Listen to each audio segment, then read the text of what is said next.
Have you heard of the 75 Hard Challenge? It's been in Women's Health and The Independent, and in this video I'm going to do three things. One, I'm going to take you through what it is precisely. Two, I'm going to take you through what I've learned in the first 25 days of doing it myself. And three, I'm going to give you some tips and tricks and a few other little things that if you're considering doing this or you've just started, might be of use to you. Let's get stuck in. It was an idea developed by a guy called Andy Frisella, and the idea is you do 75 days of essentially some basic rules. Consistency is the absolute key with this. What I love about 75 Hard is that it's very basic and very straightforward, and you can remember all the rules, at least I'll try to. They are as follows: one 45-minute workout outside and one 45-minute workout inside or outside. Now they can be longer. Sometimes my runs can be an hour, hour and a half. But the point is they have to be two separate workouts. You can't do one 90-minute workout, but they don't all have to be high energy. Today you catch me on a rest day. I'm going to be doing something called rocking, more on that in a minute.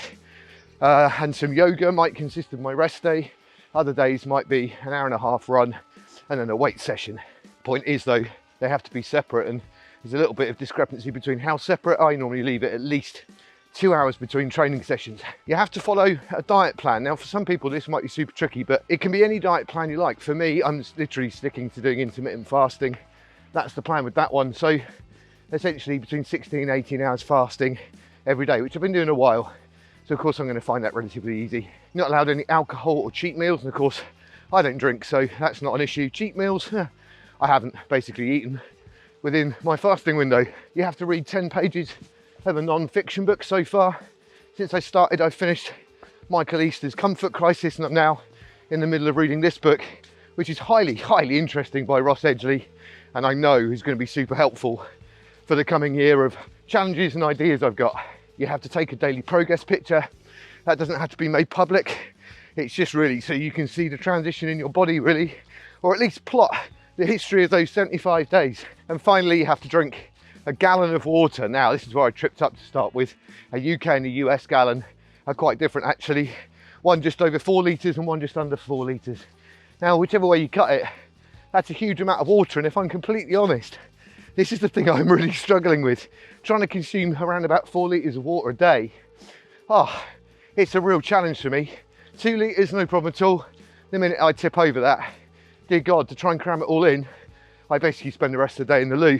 But hey, it takes something to overdose on water, doesn't it? And so far, so very good. I'm enjoying it actually. Yes, I've picked doing it during the summer, which is going to be somewhat easier because I've got to do one of the workouts outside each day. But essentially, it's also challenged me to find some more interesting things to do. Doing 2 workouts a day, you have to be quite creative. I've hopped back on the turbo, which I haven't done for a while, and thoroughly enjoyed it. I've also got really back into doing yoga. I've only ever done it as a kind of token effort really, but I've got really into doing that. And as I say, I treat rucking, which is essentially walking with a weighted pack, as one of my rest day workouts. Come out with the dogs for 45 minutes and then do a yoga session. But I've also been learning a bit more about calisthenics. I've got back into boxing, and essentially it's just made me think more about how I'm doing and what I'm doing. Portishead's over there, beautiful view across Gordano Valley. For those of you who don't know the West Country, the band Portishead come from, unsurprisingly, Portishead. Now, if you're from the area, the place is Portishead and the band is Portishead. There's a cliff there. Slow down. Why did I come this way? The point of this is a challenge, 75 challenge for me. For some of us, 75 days of doing 45 minutes a day is actually a reduction in the amount of training you do. That doesn't mean you have to stick at 45 minutes. You can obviously do more than that. But what this is about primarily is about consistency and sticking to a plan and having to do those things religiously, building habits and building a routine. And in this day and age, routines and habits are a big thing. Back in the 1950s, 50% of the UK population used to regularly attend church. And alongside all the religious aspects of that, there were a huge amount of rituals, habits and routines that went alongside that. making sure your Sunday best was ready, even down to having coffee and the social interactions that happened after the service, and even having Sunday roast. By 2020, only 5% of the population regularly attend church. And it's not just non-secular areas where habits, routines and rituals were formed. The fact that most of us now tend to work from home more than we ever used to, I think is a good thing for the environment and also for our work-life balance. However, it has resulted in a huge amount of people just being in their houses. They get out of bed, they work all day, they get back into bed. And of course, the COVID epidemic has compounded this. Cafe footfall, for example, between 2019 and 2023 has seen a 20% decline. Recreational and sports clubs have seen a decline of 15% in memberships, and local events and festivals have seen a massive 25% decline in attendance since the COVID epidemic. We're just basically in our own houses. And whilst it may be just a correlation between 2019 pre-epidemic and 2021 post-epidemic, there's been an increase from 22% to 42% in anxiety and depression amongst the UK population. Now, of course, that will be due to many things, but some of it will be this blurred line between work and your home.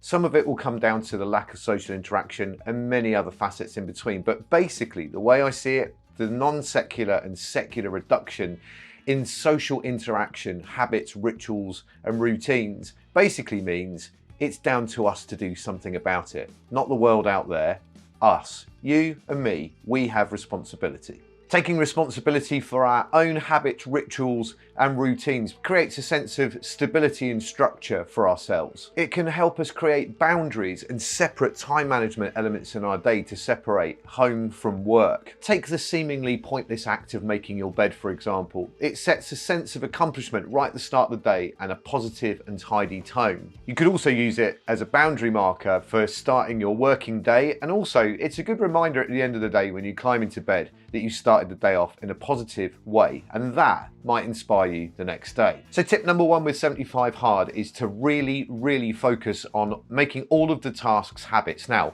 watch this video here. I'll put a card at the end of the video because I delve into how motivation is actually not something to rely on. If you don't create habits out of these, you will not be able to sustain motivation and willpower for 75 days. They really need to become habits. Now, last but not least, I know times are tough and there is an official app for 75 Hard which costs money, or you could use a simple to-do list. However, keeping track of all the tasks you've got to do over the 75 days is a challenge in itself, and I have found a really good free app, and I'll put a description in the link below. It looks a bit like this and is working a treat. And that about wraps this video up. The next one will be obviously 50 days in, and we'll see how I'm getting on. If you're thinking about doing a challenge or you have started it yourself, let me know in the comments below your thoughts on the bits that you're finding most challenging so far. I will say 25 days in, I am actually really enjoying and relishing all of the challenges that this is throwing me, and I am building some decent habits. It's starting to kick in a little bit. I will see you on the next video, and in the meantime, make sure you take good care of yourselves and those around you.